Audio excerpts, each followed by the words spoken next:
educator friends from all over the country. Today is the 57th Aadharshila Talk.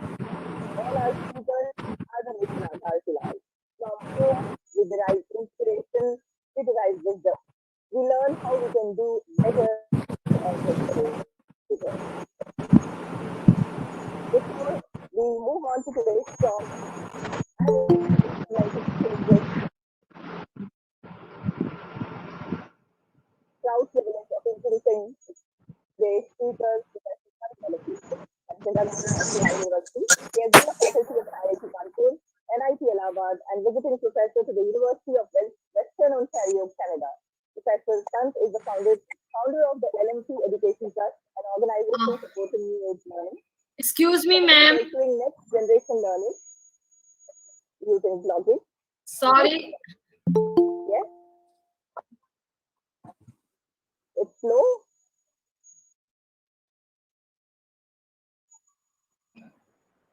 Okay, I'll try to be louder. Okay, so friends, let me introduce our speaker to you. Professor Pant is the former Pro Vice Chancellor IGNOU.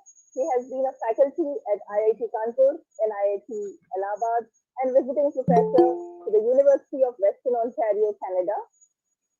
Professor Pant is the founder of the LMT Education Trust, an organization supporting new age learning.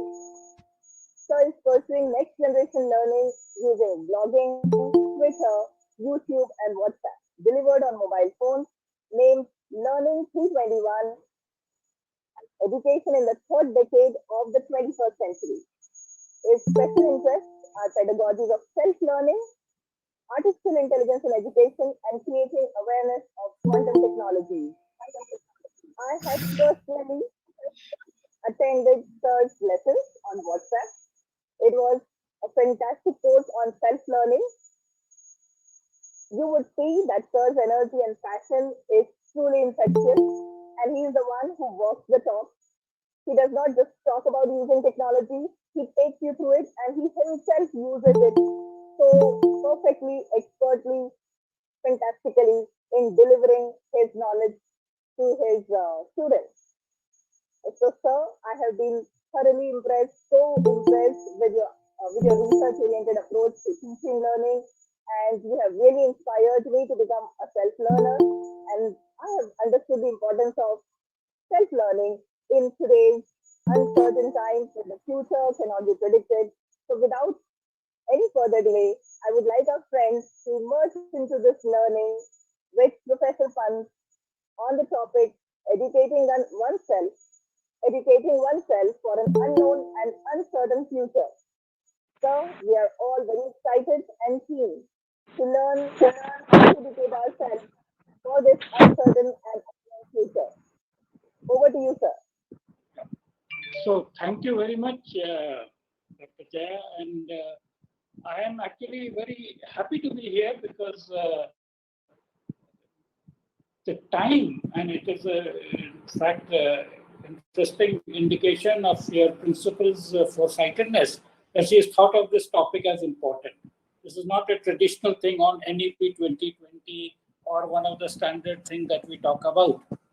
And the reason this is so is what I'm going to really talk. And as I'd also told her, I would like this to be an interactive session. With all the limitation of audio, video, whatever, let's be interactive and try to make it not just a standard one-way kind of a session, because I can always send you a set of slides. I can give you links to lots of articles, lots of resources. But here is an opportunity to have a conversation amongst ourselves. So the theme I've chosen is educating oneself for an unknown and uncertain future. And there are very, very important ideas hidden in this short phrase. One is it is educating oneself. So which is very different from talking about educating India or a national mission or how do we do this 130 crore people and so on and so forth. Because that is a part of national missions or various other missions, including NGOs, missions, and so on. But our responsibility is to educate ourselves. And this is very interesting. See, I also have a law background. I've been a practitioner of law for almost 7 years. in law, there is a very interesting maxim saying ignorance of the law is no excuse. Ignorantia juris non excusar. And you know this.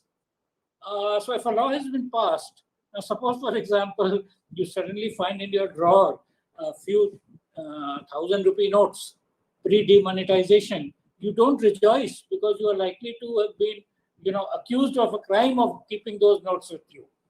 So similarly, in life, ignorance itself is no excuse. If the world has changed, and you say, but nobody told me that the world has changed, I am still living in my below the stone or the world of yesterday, then you alone will suffer. And this is why it is very important to educate oneself. And why it is more important in present times is that things are changing very fast. There was a time, and I have no hesitation in saying this, I say this story ever so often. When I was young and doing my BSc in the year, let us say 1963, 1964, studying physics, modern physics, I could use exactly the same notes which my uncle who studied in 1942 had made. And I could use them because he made them very nicely, systematically, and so on. Syllabus had not changed, things had not changed, and it could be reused. Today, it is not so. Today, the phone of 2 years ago is not usable. You will find that even few months ago, if you have not updated the operating system, if you have not updated the apps, you will find that something is not working.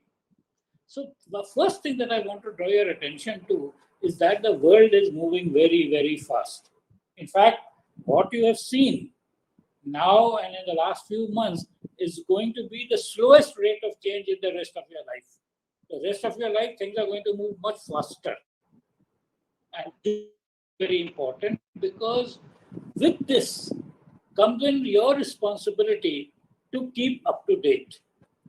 It used to happen in the world of fashion that, think fashion changed every season, and if you were a little out of sync, you would be lost because you would have dressed like something which nobody else would have been dressed like that. Of course, 10 years later, the same fashion comes back, but in this case, it doesn't really happen. Now, the point is, therefore, who will tell you? And this actually gripped me when in one of my sessions I was talking, and one of the indicators of the change is the technological change.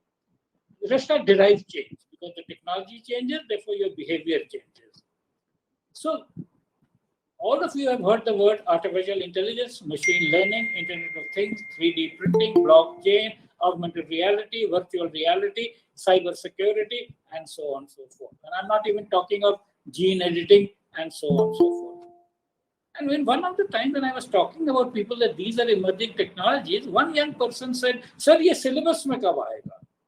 And then it occurred to me that you cannot wait for these things to come into the syllabus. You cannot say that because this was not in my syllabus when I did my master's or bachelor, I know nothing about it. This is the key message that I want to talk about. And then, of course, I want to say that this is doable. We often think that unless somebody teaches, we can't learn, because this is a kind of a myth which has been created, especially by teachers, and especially, much of our education really came from the religious model. So most of the society was ignorant. A few people in India, typically the Brahmins, and elsewhere the religious leaders, the Pope, the bishops, the cardinals, they were the ones who knew what religious texts say, when religious festivals are there, when will be Ganesh Chaturthi, when will be Salmoni Amavasya, and this is the knowledge that they had. And they would share this knowledge with the illiterate and people, and there was no such thing as a printing press or a internet or something where you could go and look it up. So that was the model, that you were very dependent upon the one who provided you whatever knowledge it was, in whatever form it was. Largely it was about how to live, what are the rules for living, and so on. And this continued for a long time. It is only recently, a couple of 100 years ago, that education became more generic, that you started talking about various other subjects. And I would recommend all of you to read the book by Anthony Seldon called The Fourth Education Revolution. This is a very good book. It is the best book which an educator can read because it summarizes. It says so far there have been only 3 education revolutions in the entire history of civilization.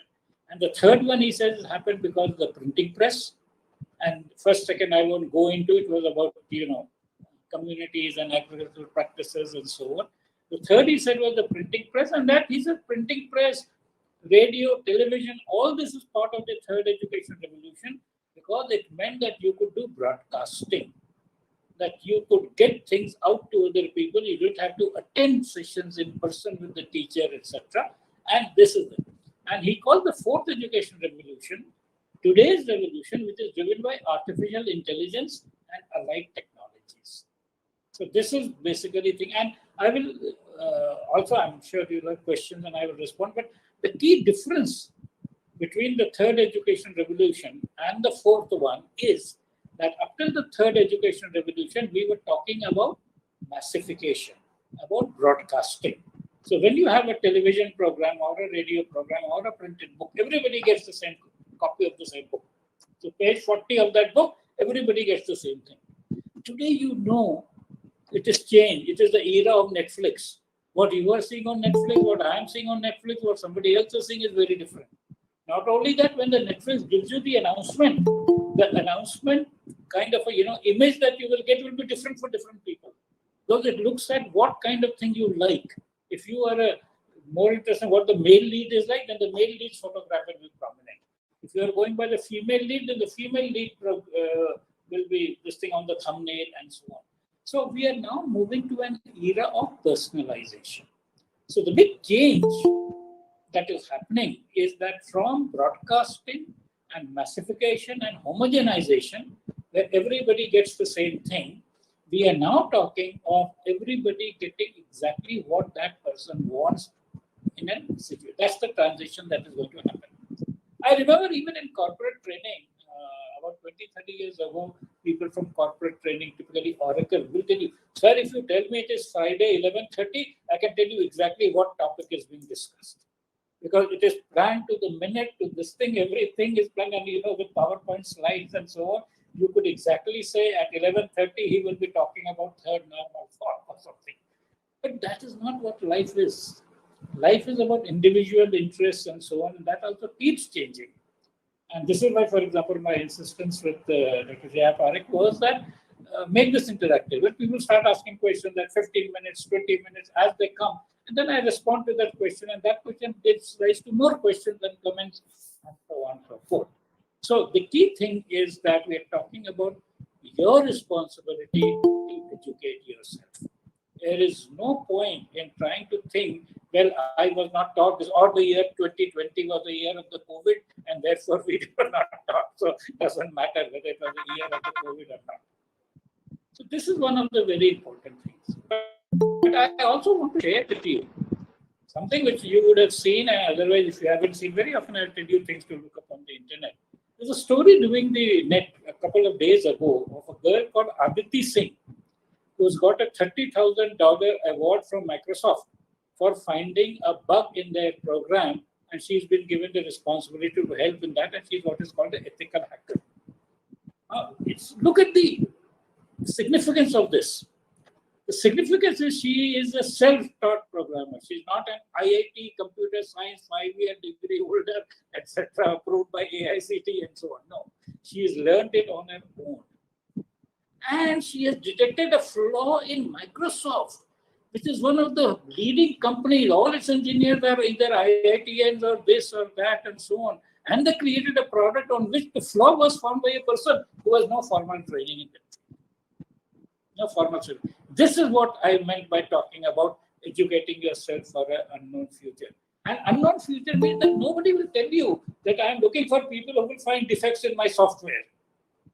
This won't be a job which will be advertised. And internally, those of you who are aware know that development of software is a long process. The software development, testing, retesting, testing with data, etc., then alpha testing, beta testing, and so on. And this is really what I want to draw your attention to. And this is what is very, very important, that the world is seeking problem solvers. And there is no clear definition of which one we are talking of. There were earlier it was like, You do engineering or medicine or law or architecture or something, and you are a specialized area done in a special thing and so on. That is changing before our eyes. And I want to share another story, which is my favorite story. I'm almost sharing it every time because I realize it's a very significant story. The story is of Albert Einstein. We all know Albert Einstein was a great professor, great genius, and he was a professor at the Institute of Advanced Study, Princeton. And he was a professor of physics. And like it is now the season, it was time, examination time at the end of the year. Now, this is a story about 115 years ago or so. So there are no computers, there are no no printers, no photocopiers, nothing. So Professor Einstein writes a set of 6, 7 questions by hand, and all professors have a teaching assistant, a human teaching assistant. You must have heard of even some people in your circle who went abroad and they took a teaching assistantship to meet some of the funding, etc., etc. So he gave it to his teaching assistant to get copies made. And typewriters existed because typewriters were there in 1898 or so. So he gave this for typing, copying, and sending to the students. The teaching assistant is also a knowledgeable person, and that is only why he gets a teaching assistant. He looks at the question paper and he tells Einstein that, sir or professor or whatever he said, sir, but these are exactly the same questions you gave to the same students last year. How can you do that? And unlike the situation of mine where I could study the same thing which my uncle studied, Einstein said, you are right. The questions are the same, but the answers have changed. And this is very important because nowhere else in history do I know where in 1 year the answers change. And this happened because Einstein in that year had written 4 papers, one on Brownian movement, one on special theory of relativity, one on photoelectric effect, and one on the famous equation, mass energy equivalence called E is equal to mc square.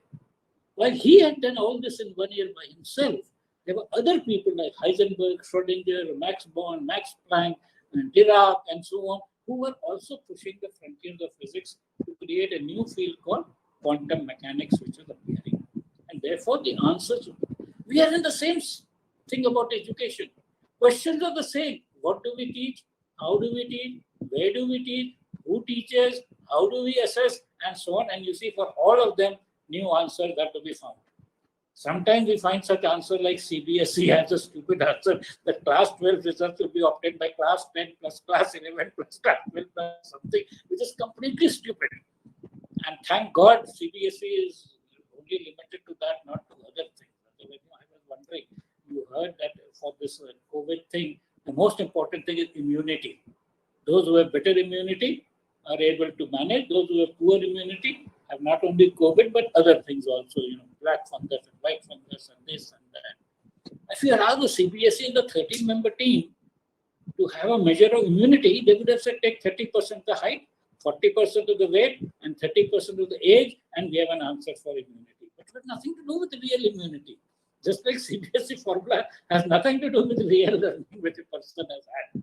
But anyway, the point I'm trying to make is all these questions are not open questions. And who will answer them? It is educators who will answer them.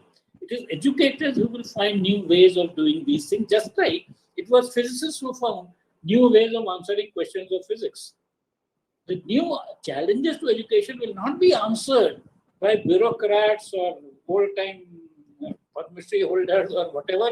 They have to be answered by practicing educationists. That under these changed circumstances, what do we do? And that is why I consider this as a very, very important thing. Now, one of the big things that is happening is that because of these things that are happening around us, we are having a world of great change. And that's why I said unknown and uncertain world. Traditionally, and many of you have seen, and this is one of the big shocks to a lot of people, the model of education a few decades ago was go to a good school, do well in your 12th class, then take an IIT JEE entrance exam, then get into IIT, then go into IIM, and then get a good job in a multinational, and life was set. Now, we are not sure because even those multinationals, we don't know what are going to happen. They want to hire less and less. And as we said, Microsoft problems are being solved by people at large. And And this is what we mean by unknown and uncertain world. It is no longer good enough to have gotten into IIT because the world wants a new kind of people. They were very good. So IITs were very useful from 1960s onward. But this is the time, even including if you look at Microsoft itself, Microsoft's chief is Satya Nadella, who is not from IIT. He has hundreds of IITians working under him, but he himself studied from Manipal University. So the quality of what you achieve, although Sundar Pichai is an IITian, but the point is, it is what you have done. That's why I said educating oneself.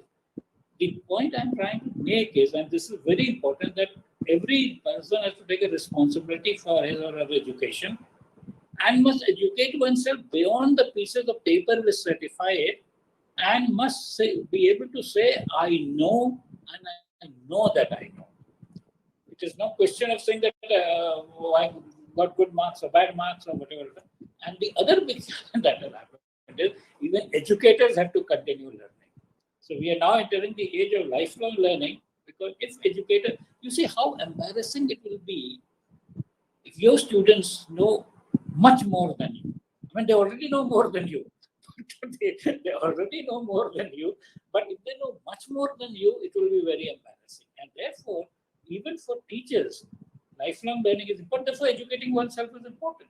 So just like the students is learning about, let us take a new topic. And one of the new topics in today's time is about viruses. Now, you will be surprised. Most of the doctors, when they did their MBBS, they did not learn much about viruses. Viruses may be in 1 or 2 sessions. Your CBSE curriculum on biology has nothing about virus. It begins with the cell. So they believe life begins with the cell.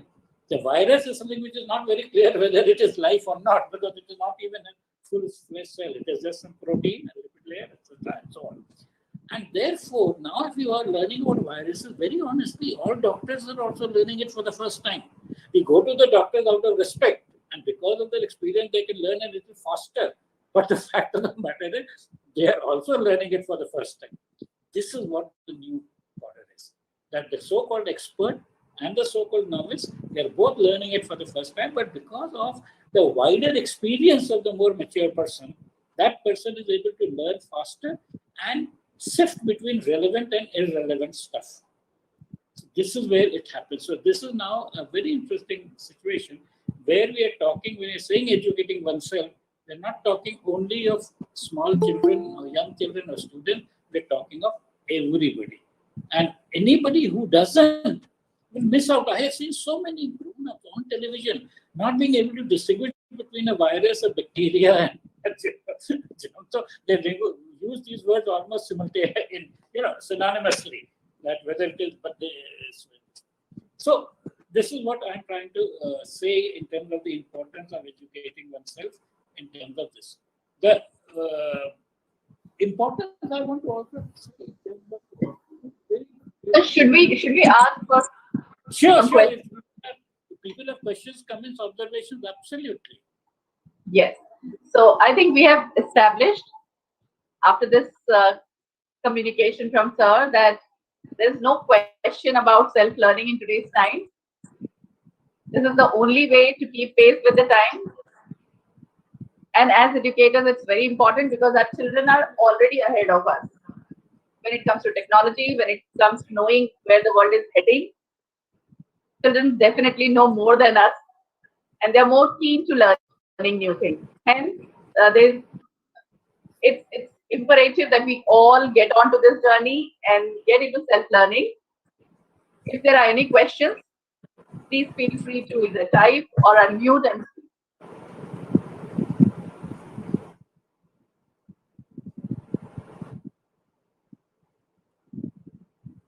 You can raise hands or you can just directly unmute and speak.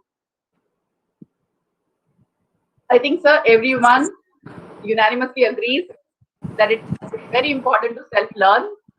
Yeah. I think we all are keen to know what are the ways to do it. How is the knowledge that we are earning every day is going to become obsolete with time? Yeah. How to get over it? How to Yeah. overcome that?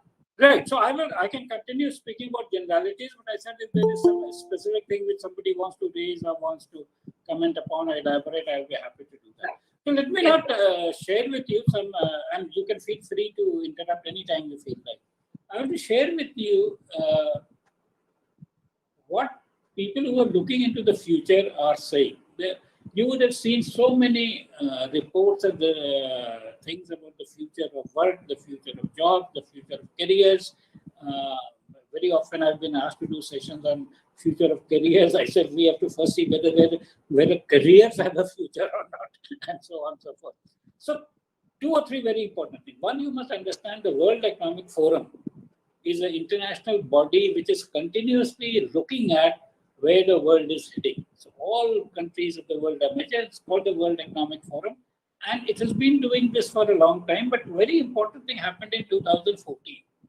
In 2014, the World Economic Forum coined the phrase that we are now entering the fourth industrial revolution. And as I said, Anthony Shedler's book was the fourth education revolution on a similar this thing. And he said earlier there were three industrial revolutions, which were driven by basically steam, electricity, and electronics. So these were the big changes that happened, and you were aware. And the third one was electronics, where suddenly we had all these kind of gadgets which came out of electronics, radios, television, computers, and so on and so forth. And the fourth revolution is going to be driven by AI and the allied technologies that were there. And this is therefore going to change things very fundamentally. Around 2014, there's another very interesting video, and I would suggest all of you can have a look at it. You can Google it, YouTube it, whatever. It has a title called Humans Need Not Apply. And it is created by somebody called CGP Gray. And basically he says with this proliferation of artificial intelligence, more and more jobs will be taken over by automation. And for most of the jobs, humans need not apply. Of course, people have disagreement with it. They're going to sort of, debate about it. And basically, I would interpret it as humans don't change, then there will be nothing for them. But humans could change. So my metaphor for AI and humans is that it is not that AI will just replace humans like that. But in fact, I'll go to an analogy with school education. I haven't studied in such a school, but good schools used to have horse riding as a subject. And even I think training for officers in the police and IAS, they have to do horse riding. And horse riding was considered one of these important things of training people for the world, so to say. So why was that important? It was important because the horse is a very difficult animal. It's not if you are timid, it will throw you off.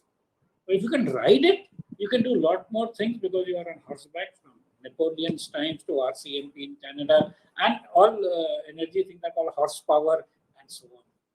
AI is somewhat like that. If you're timid and scared of AI, it will take away your job. But if you learn AI and master AI, you will become better at your job, more powerful at your job, be able to do a lot more things. So this is going to be the situation with respect to AI. If you're going to be timid and you say, no, AI has come, I don't know what will happen, it is going to take away your job. Now, this was then in 2014, and lots of people have kind of disagreed. And actually, the answer comes out if you have a good mix of human and technology skills, then you will be valued. Because now technology will make you more powerful and human will make you human.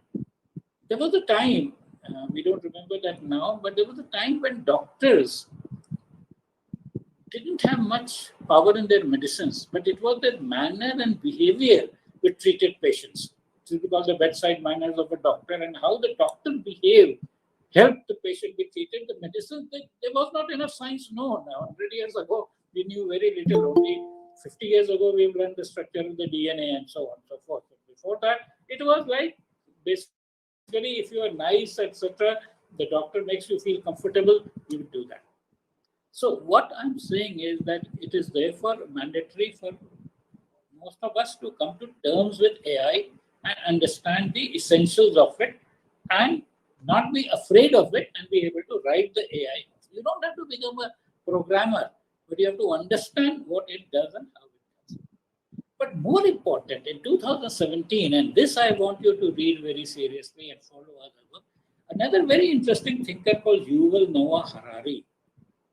He is from Israel. He's basically a professor of history, but he's a person who looks at history and technology and biology and everything. So if you talk to him about history, he will talk about history of biology.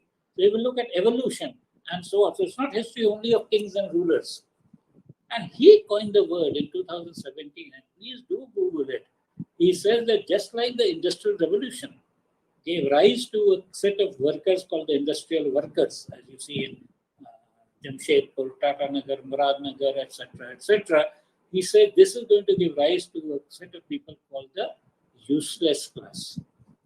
And this is what he's saying. He's saying the big danger is that there will be a whole set of people who will become useless class because they will not matter anymore. And they will not matter because what they know is of no use to others. To others mean the progressive element. And they are not good enough to learn new things. And that is why I say learning to learn is like your vaccination against becoming the useless class. So just like to save against corona, we have a vaccination, 2 doses. We shall have to take 2 doses of learning how to learn and learning self-learn, so that then you are protected against becoming a useless class.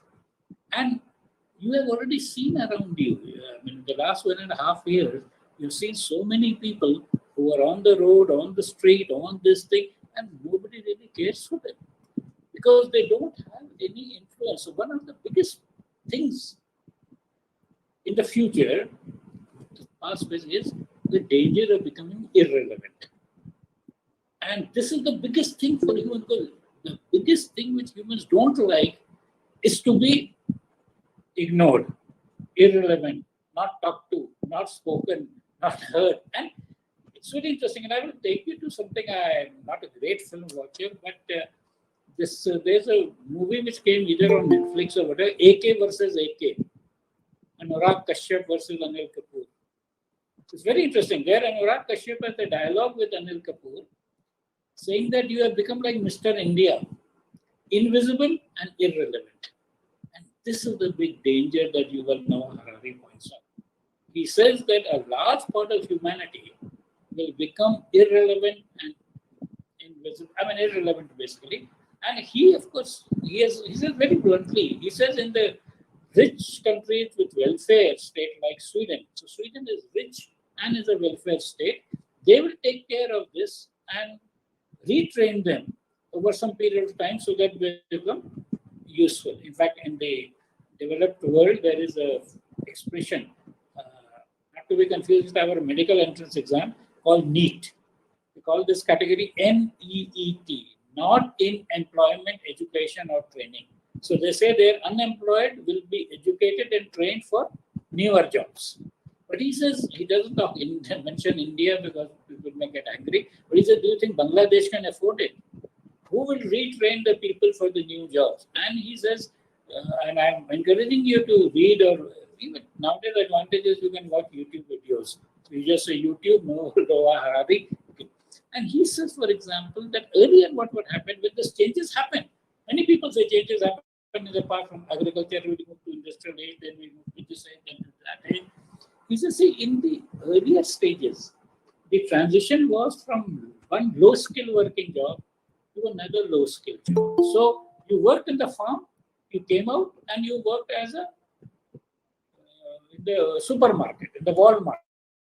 You could start pack out giving this thing, etc., or doing this. He said now the new jobs that are available are high skill jobs. And for example, there's a big opening as a web designer, there's a big opening as a cybersecurity specialist, there is big opportunity in terms of creating bitcoins or Internet of Things and 3D printing. He said, but changing that is not that easy.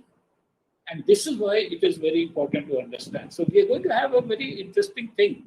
We'll have a small set of people who will be very well paid and a large set of people who will have to fend for themselves. And people are talking about things like universal basic income and so on. Now, this is not really new. It may look to you that this is new, but I am witness to this in some sense that so I am part of the IIT system. So my PhD is from Roorkee University, which is an IIT. My taught in IIT Kanpur for about 10 years. I was member of the board of management of IIT Delhi for about 6 years.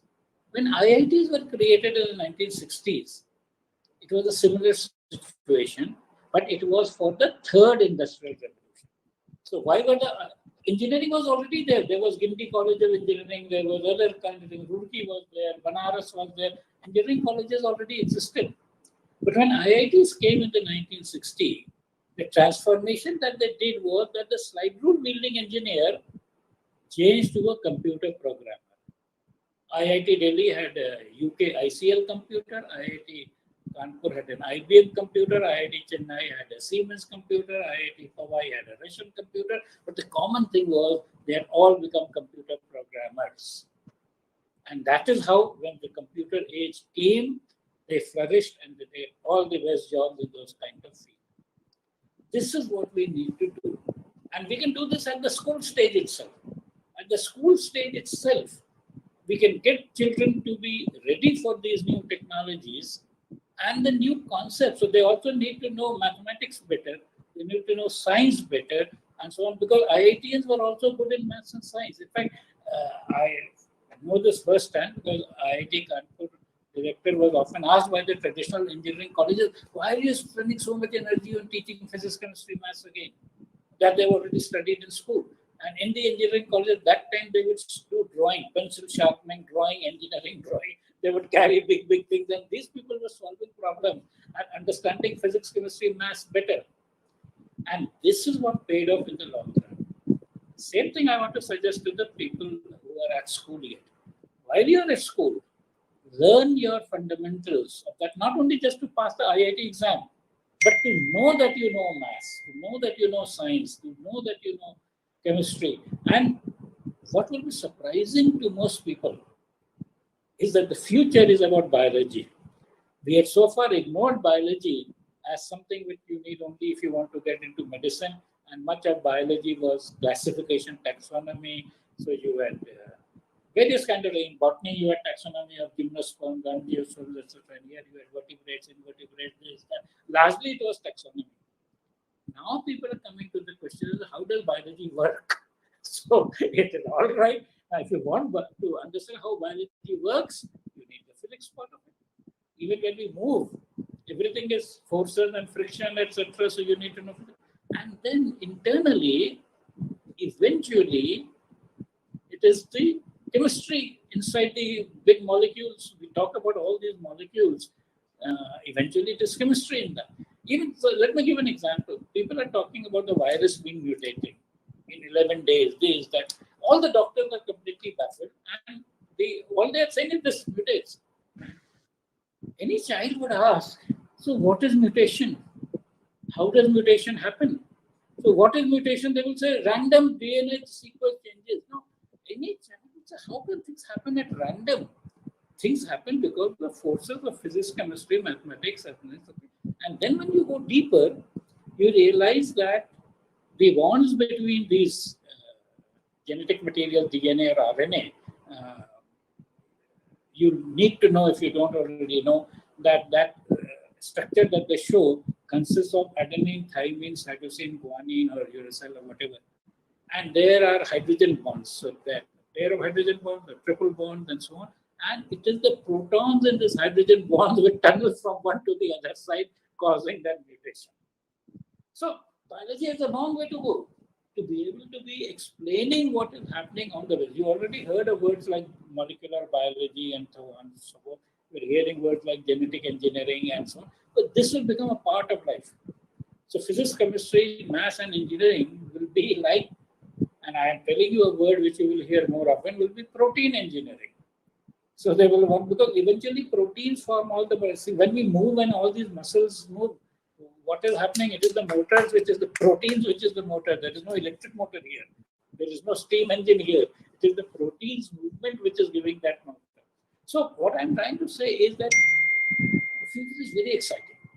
There are lots of things, and therefore, like it happened with the IITians got very well paid, whereas ordinary BA, BCom, BSc did not get well paid. The people who will be doing all these things will be very much wanted and rewarded globally. But those who will remain sort of, saying that this is too difficult, this is this thing, nobody is teaching me, there is holiday, this, that, they will remain because the world doesn't care. See, I often wonder that you all know the dinosaurs became extinct, but weren't there any senior dinosaurs telling the junior dinosaurs, if you don't change, you will become extinct? Or the dodos, senior dodos telling junior dodos, if you don't change, you will become extinct. So when extinctions happen, it's only when you prepare for it. And what we are trying to say, and many of these thought leaders, I am not the only one. So World Economic Forum, for example, has said that in the entire world, 1 billion people have to be reskilled by 2030. India is also part of that movement, so it is aware of it. But just look at things. So the leaders of the world are telling you that if you don't do this, you will become irrelevant. And they have made a 10-year plan, etc., etc. And we therefore have to move to a much more active participation and responsibility in our own learning. So, would you like to try and see if there are more questions or comments, etc.? Yes, I would be sharing a few comments. Good. I would like to know if this report has any connection with this inspiration we see with the new national education policy coming into place. Yeah, Was it somehow driven by it? See, like many things we do in India, the new education policy has a few very important words. So if you look at para 4.6, it clearly says learning how to learn is more important than rote learning. True. And I am building on that. But they are not doing Right. this in the rest of the things. The rest of the thing is still about curriculum, this, that, whatever, 4-year, 3-year, 2-year, 5-year, those kind of things. So what it has also done another very interesting thing. What I was now saying, somewhere later it says that dividing this into silos is not an important thing. People should be allowed to study various subjects, which is what I am saying. So there are two major features of the new education policy which I am building. One, learning to learn, except they say learning to learn, I'm saying learning to self-learn. So they're saying learning to learn, somebody else will teach you how to learn. Yeah. I'm saying you teach yourself, but eventually you have to learn. And the same thing that I'm saying, that you have to go across subjects. And why it is very important is that all new things will happen across these things. And not only that, now let us imagine we have enough biology that we can have designer genes to produce the designer babies that you want. Okay. But you will need people from design discipline to say what kind of design you want. Right. Like you have an interior decorator or an architect, etc., who says this can be built, but this is what is good, right? So if you could, it's a very interesting question. If you could have a designer baby, what kind of a baby would you want? Now, designer babies are not too much into the distant future, because CRISPR is a gene editing thing, etc. There's issues about law and ethics. As you know, in China, they do all kinds of things. You know, in China, they've threatened that we will use CRISPR to create the most intelligent children ever. So we will do this so that so you can have whatever you want. I will have a large population of very intelligent children. But a designer might tell you that no, in addition to intelligence, give them ethics, give them values, give them judgment, give them empathy, give them this. So why the future is very exciting is there are so many new things to do. And why this will be interesting to learners also, because they are actually stifled to boredom by just the same things that they are being told and have to prepare. So these are 2 points of connection with the new education policy. Except that what I am saying is that it is the individual's let's say responsibility to seek his welfare, rather than wait for a government handout to come. One day government will create an Indian. See, if you look at IITs, we had only 5 IITs for a long time. Now we have 15 IITs. Why can't we say anybody who wants to study engineering can start studying engineering from tomorrow? And let him keep going to what levels he reaches. So somebody may reach, okay, so what is your discipline? I'm from chemistry, sir. Ah, good. So you'll anyway appreciate much of this. So I've been, enjoying the examples we have discussed about viruses and how interesting, because biochemistry, biotechnology. Biology is all chemistry. Of course. Biology is all chemistry. Except Yes, without the basic traditional understanding of chemistry, we don't get into the chemistry part of it and we just look at the descriptive part. But right. in English, for example, apart from what you may have curricular English, people have created certain standards for levels of English. And not only English, for all languages. So in Europe, because there are many languages, they have something called CEFR, which is Common European Framework of Reference, of whichever language. And they say broadly, we can say A, B, C, and then they divide A into A1, A2, B into B1, B2, C into C1, C2. So C2 means you are very proficient and very good. C1 means you are close to proficiency. A1, A2 means you are beginning. B1, B2 means you are intermediate. This can be done for all subjects. So why can't I do this for chemical engineering? I can say you begin with A1 chemical engineering, then A2 level chemical engineering, then B1 level, and one day, and you take your time. Why should we say only 150 people will be taken, 10,000 people? See, I find it so ridiculous. 15 lakh people are willing to give you several lakh rupees per month to study that. And you say, I will not teach you. You go and give this to Akash Institute, Patal Institute, whatever, then come to me and I will teach only a small number. So I have very often said that, why would you go to an institute who's so stupid? Institute who's no, these people are not saying, let me in free. They're not saying that they're willing to give lakhs of rupees a month, lakhs of students. But the institute says, no, I won't take it. You give it to Akash, Patal, Baiju, whatever. I will teach only a few. So the point is that we should see learning as a continuum. And it is quite possible, and I have been in IIT, I've seen it, many people join IIT, but they realize this is not for them. Which is our parents' pressure that came to IIT. They would rather be literally Chetan Bhagat as a person who writes books. So the point is that if you allow, and this is what the new education policy also says, that allow people to play around with a lot of subjects, but what it doesn't do is to create levels for them and say that you can give a certificate at any level, and there is a technology in this called digital badges. So you can get badges for whatever you know, and your collection of badges can be done. And in future, AI will kind of look at what you will do with these kind of things. Right. So I think to a large extent, we see an improvement happening with the way NEP has been framed. And if the educators take it the right way, the institutions take it the right way, the problem with NEP is what I began with. It is one policy for everybody. Is that you do what? 5 plus 3 plus 2 plus 3 plus. But we all know people evolve at different levels. You may have a child at class 6 who's in maths like class 8 or class 10. But you say, no, now for 2 years you will not study anything more, you will not do that. So allow people to, so once we have this level-wise framework, we can allow people to progress at different levels. So this is my criticism of the NEP, that anybody who has seen more than one child knows that no two children are alike. How can you create one framework for crores of people and so on? That's a fantastic perspective, much needed. Though they are now talking about breaking the silos between different subjects, but we also have to treat every individual as an individual learner. So like Howard Gardner has talked about multiple intelligences for decades. We were talking about it. So you say these are all the 10, 12 subjects. I get class 6 level achievement here, class 10 level achievement here, class 3 level achievement there, and so on. And let that be your report card. What is the problem? Let people interpret it as per their needs.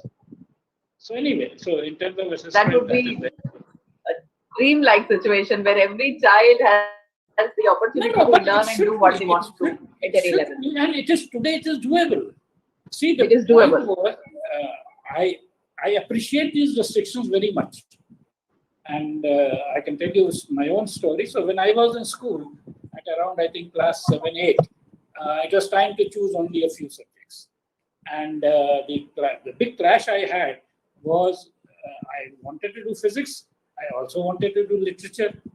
And they said, no, but you can't do both of these at the same time. So we had a thing that physics and literature, maths and history. So I wasn't very keen on history. So I was happy to drop history and take maths. But for English, so I went to the principal also. And I said that I want to do both literature and physics. The principal said, but we have simultaneous classes for them because the class schedule timetable that physics and English is happening at the same time. So I said, I'm a bright student. I will attend some classes here, some classes there, and manage. So he says, I know that, but the board, the Cambridge, which we were doing at that time, in the Cambridge, the final exam will also be at the same time. So you can't take both the exams, and therefore you will not get. Now, if you still want to do it, I have no problem. But then I was also so practical enough that why should I do something for which I will get no credit in this thing? So I stuck to physics.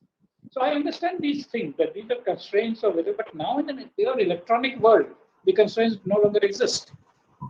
You can do all kinds of things, get all certificates, they can all be badges. And then people who are relying on that can decide that, okay, we want this combination, we want this combination. It is going to happen. It is going to happen. How much time it will take will depend. It will also depend upon employers showing more of that thing. Because in the past, employers were looking at very narrow qualifications.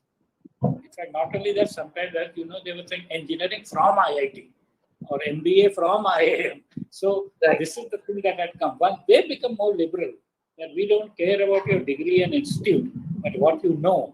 And things could change. In fact, the scenario has already started changing when we see the recruitments at Google and such organizations. So, sir, there are some thoughts expressed here. Yeah. So I would like Mr. Kapoor to unmute and speak up, followed by Mr. Pushpendra.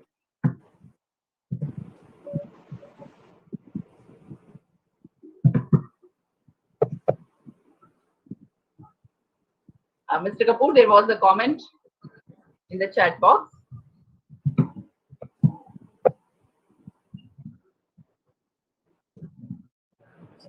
Right. No, if Mr. Kapoor wants to put his point, let him speak first. Or okay, so I'll just read out to you. Yeah. This was with reference to what you were saying a little earlier. He said this problem is because we are not accepting change as a process. We are making change an event. Mm-hmm. So he said this with reference to something that you were making a point. The point is very simple. We have seen in the past that those who changed and adopted whatever was the future trend were the ones who were successful and flourished. Right. The point was, in the past, this could be done only in a few places which had that facility or feature. Today, with the digital world, almost anybody who wants to do it can do it. This is the basic point. So it's more a question of, that's why, for example, in my session that you have also taken part, I talk more about the motivation and mindset. So, for example, I draw a lot upon Stephen Covey's 7 principles of success. So normally nobody will talk about Stephen Covey because here we are talking of success in learning. So the first thing is you have to be proactive. Second thing, you have to begin with the end in mind. Third, you have to do first things first. So as he said, not make an event out of it, but this thing. Then he says, first try to understand, then to be understood. Then he says, synergy. And the last one says, sharpen the saw. Now, these are essential things for becoming successful in learning. Often when we talk about teaching learning, we talk only about, the basic content or cognitive things, etc. But the behavioral part is very important. I also talk a lot about the open mindset and closed mindset. Because this whole thing is what you are transforming. You have to first transform your mindset. And if you don't have that mindset, suppose your mindset is always a closed mindset, diffident mindset, not open to looking at things, you will have difficulty. So you have to change the mind also. In fact, that's why I often say that all teachers should first be learning psychology and empathy before they enter the classroom. Because absolutely, they're subject teachers, but they're not subject. Subject is something incidental. They're teachers of their students, their learners. If they can't relate to the learners, can't identify with the learners, what is the point of knowing that physics very well? Physics is available everywhere today. Today, any subject matter up to not only class 12, BSc, MSc is available for asking from Google, and not only Google, you can even ask Alexa. I used to show people, ask Alexa, what is machine learning? Alexa will give you the answer. Ask Alexa, what is artificial intelligence? Alexa will give you the answer. So teachers are not for answering such questions. Teachers are basically for you to getting you inducted into the joy of learning, the desire of learning, the thing which is already there in all children. It is very important that it is not something you have to. Many people say, "How do I motivate?" They are already motivated. Earlier years of schooling have demotivated them. You just have to bring it back. Yeah. Any other comment? Right. Okay. So I think this wonderful explanation has made things a lot clear to everyone. So there is a question from our librarian, Mr. Pushpendra. Pushpendra, sir, it would be good if you ask it directly. Hi, namaste sir, namaste ma'am, namaste everyone. Sir, I just went through your website and I found it very fascinating, the work that you have done, which ma'am has already introduced. My only question is that we have so much of information around. Just wanted to know how we can do time management in spite of so much of information. How we can tune in to have a better time management. Great. So one of the things that I do in my longer course is to have a whole session on time management. So when you look at time management, one of the first thing is you have to prioritize. See, we get distracted ever so often. And therefore, once you have, so if you remember, I'm going back to Stephen Covey's habit. First, be proactive. Now, once you are proactive and you say, I want to learn this, and I really want to learn this, then that becomes your priority and you will give more time to it. Otherwise, we are driven by what happens. So the whole issue is, do you want to be reactive to what happens to you or you want to be active? Actually, Mashalkar has written a very nice book where he says that, he uses a nice expression, that pole vault instead of leapfrog. He said leapfrogging is when a frog reacts to a danger and therefore he leaps and etc. But he says pole vault is when you decide that I want to overcome a certain barrier, I will use the tool which is a pole of a certain height. I will use that pole as a lever to reach that height and then I will jump off. So basically what we are talking of is being active. And key word is active learner. Once you become an active learner and you want to really do that, you will prioritize your things and remove the distractions. I would like to add to this, sir. This Eisenhower matrix helps you put your task into different categories. What is urgent and important, and then what is urgent, not important, and so on. So this would help you prioritize the way sir is asking us to. Yeah. And not only that, in that course, we also talk about something which is called a Pomodoro technique. Now, although the word Pomodoro means tomato in Italian, and it's basically because the kind of watch that the person used, timer, was in the shape of a tomato. Basically, you decide that I will not spend more than a certain amount of time on a given task. There is a very famous thing called principle that work expands to fill the time. So if you give more time to a certain thing, the same thing you will take more time. But if you decide I have to do this in 5 minutes and out, it will be done and out. So there are various techniques, but eventually it is about motivating yourself to do certain things. Formation of habits is also very important. So when you create habits, then you save a lot of time. Because all that done automatically. So you should decide what to do in the morning, what to do in the afternoon, what to do when, what to do before going to bed, and so on and so forth. That does. Yeah. Thank you, Mr. Pushpendra, for this question. And sir, I would like people to directly ask the questions, if that's fine. Those who have raised their hands or those who have any concerns, queries, feel free to unmute and speak.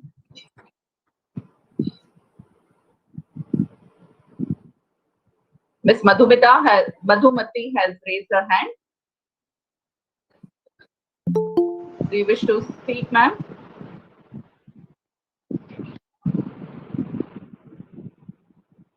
So Mr. Pandya is asking, did you mean the book by Dr. Raghunath Mashelkar?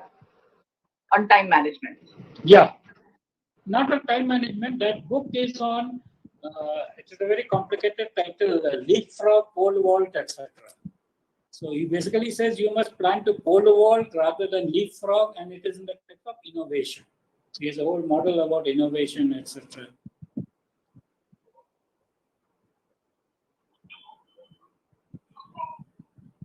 I think everyone is simply startled by the fact that very soon there would be millions of people who would fall into the useless class if they don't mend Which their is ways true. from now and No, start I preparing see, themselves for the change.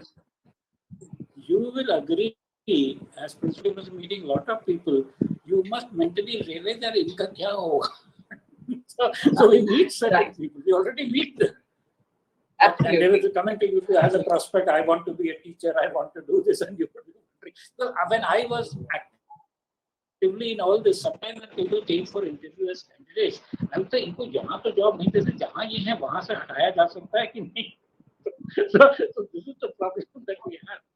So, and you will see more and more, because so the answer is just redoing this, repurposing yourself, getting, and learning is the simplest starting point. You learn a new thing which is valuable, which is useful, you can do for things, then move on. Very often people even do courses and join training without having any idea why they want. And this is where I like that Stephen Covey's second thing is, begin with the end in mind. Why are you doing this? Why do you want to do this? What do you hope to do with it? Now, we often don't begin with the end in mind. You begin, we'll get a piece of paper, something will happen. But if you say that, well, where does this fit into your plan? So it's very interesting how Stephen Covey wrote something in 1985 or whatever on general principles of success. It applies to success in learning. Well said, sir. There's a question by our vice principal, Dr. Smita. She's asking, with the advent of artificial intelligence and other technologies, I think this is reference to that. She's asking, will talent, hard work, dedication not matter at all? What about natural intelligence? Okay, very good. So it will get augmented. So when you use a microphone or a loudspeaker, it is not that your voice doesn't matter. Your voice gets augmented. When I'm using the internet in this meeting, my voice is getting augmented, reaching about 60 people, where I am, wherever. So it is not that. See, very often, because people like to fight, they create this versus that.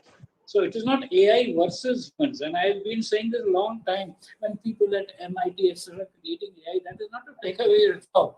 That is to be able to do certain things better, faster, and so on. And we're seeing here as an example. Incidentally, that can lead to displacement of certain jobs because you need so many fewer people, and many of the things are being done by that. But it is actually for educators, AI is the biggest boon. In fact, I have no hesitation. You raise that issue. AI will lead to there being need of fewer educators, but all educators who will be there will have a larger influence, a larger footprint, and so on. So it helps you. See, today you are constrained within the classroom.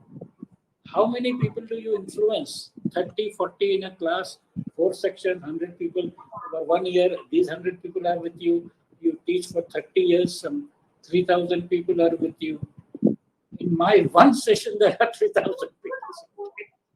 So the whole influence factor is very different. And you have a global influence. So you could be with the same. No barriers, no boundaries. Turkey, from there. So to me, it is the golden age of educators. But golden age of educators who are fulfilling some needs of the learners. I mean, this is amazing. You cannot imagine how important.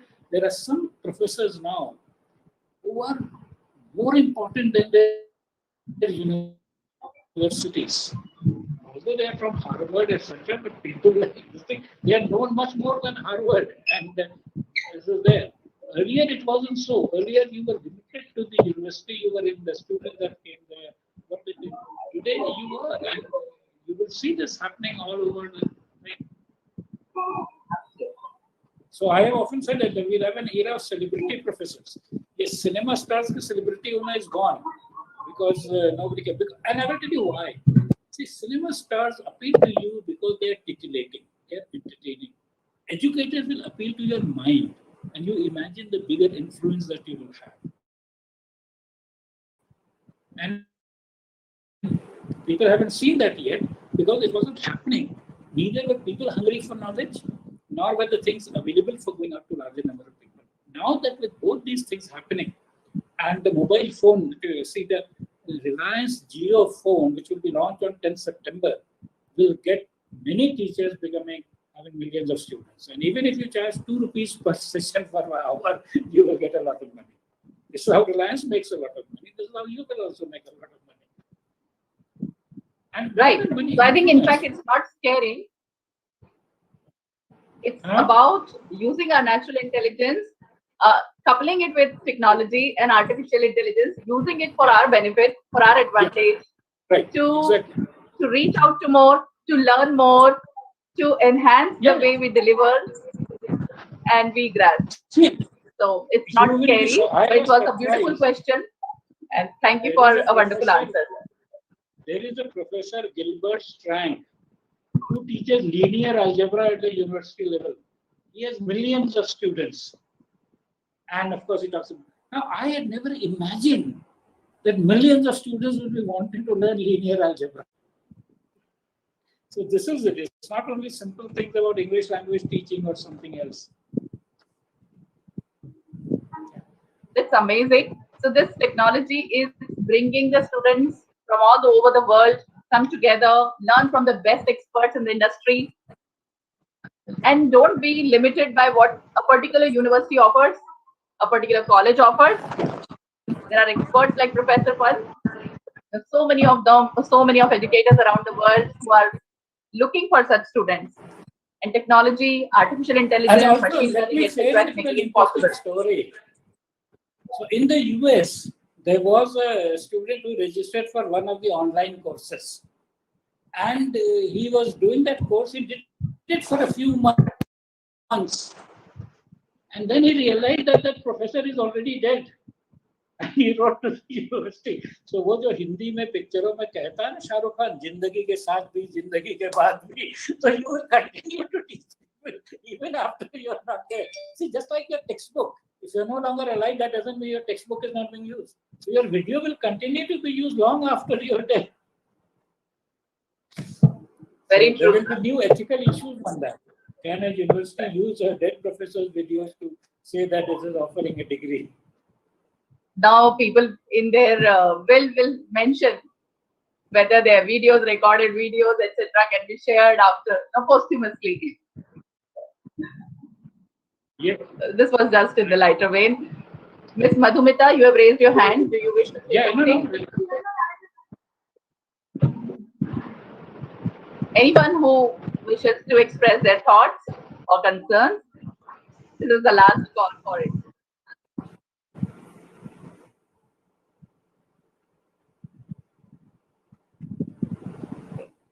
Sir, I think this has been truly informative, deeply enriching and insightful discussion. We would like to hear your parting remarks. No, my parting remark is very simple that firstly, especially for educators, if you haven't been doing so far, become a learner, become a lifelong, pick up anything which you see around. I wish I knew that. Just go ahead and try to learn that and so on and become. Because one of the things which many of you may not have realized, you're all going to live very, very long lives. Now, this is for an unprepared person, it can actually be a curse. But if you prepare for it, it is. And as an educator, a long life is very valuable. I am sharing this with personal example. I have my senior colleagues from IIT Kanpur who were like 10 years older to me or whatever. They have now drawn pension for more years than drew salary. So they did a PhD at 40 years. They became a faculty in IIT Kanpur. They retired at 60. Today they are 85. They are still wanted because they are teaching quantum mechanics and those topics which are still in demand and so on. So it is very important for you, and things are changing. So more than your students, you also need to, or as much as your students, you need to be aware. And the thing that we mentioned, partly discussing anything, the cross-fertilizations, the linkages between different fields. If you're a chemistry teacher, look at biology. If you're a physics teacher, look at chemistry. Not only that, even you can look at the creative literary part. So, for example, it would be very interesting to write imaginary things. So, for example, one of the things I want to share with you at closing. So, there's a very interesting book called When Computers Were Humans. So, Google for it. This is a very interesting book called When Computers Were Humans, and this is true. So, in 1950s, computer was the designation of human beings, mostly women, and these were people who were doing calculations for senior, more established scientists. So this was done in Jet Propulsion Lab, etc. This book is written by a person who came to know that his grandmother was such a computer once upon a time. And in the 60s, 70s, the computers came and replaced all humans. Now you believe computer means a machine. I want you to think over that. Just like that book is there, when computers were humans, to plan an article, book, story, when teachers were humans. And say, yes, once upon a time, teachers were humans, now they are machines, and so on. And there is no reason why it won't be true. This will happen in whatever number of years you want to take, and so on and so forth. But this will happen. And if you don't write such a book, the AI will write such a book. The AI will write a book when computers were humans. Now it is us. So this is why you're right, sir. This is already happening. In some of the schools, the robots have already started teaching. So soon we might have that time when teachers were humans. I don't know how this is going to happen, how this is going to look, how this is going to affect the human teachers. Fiction. Imagine, you say it is the year 2041 and we are all coming to school, and the parents are telling the children that when they went to school, they were human teachers, now they are machine teachers, whatever. So this is fantastic. It makes us aware of the opportunities that the technology opens for us. Let us make it our friend. Yes. And let's not try to stay away from it. Like Sir said, we would be lagging behind. There is no point in getting scared, but joining hands with technology, learning, self-learning, moving ahead with time. And that's when we will prove to be the right teachers and guides for our children. Sir, this has been so exciting and so insightful. So, thank you very much. And thank you. I should congratulate you for having organized this, and I hope that participants found it useful. Best wishes. Thank you so much, sir. You are now the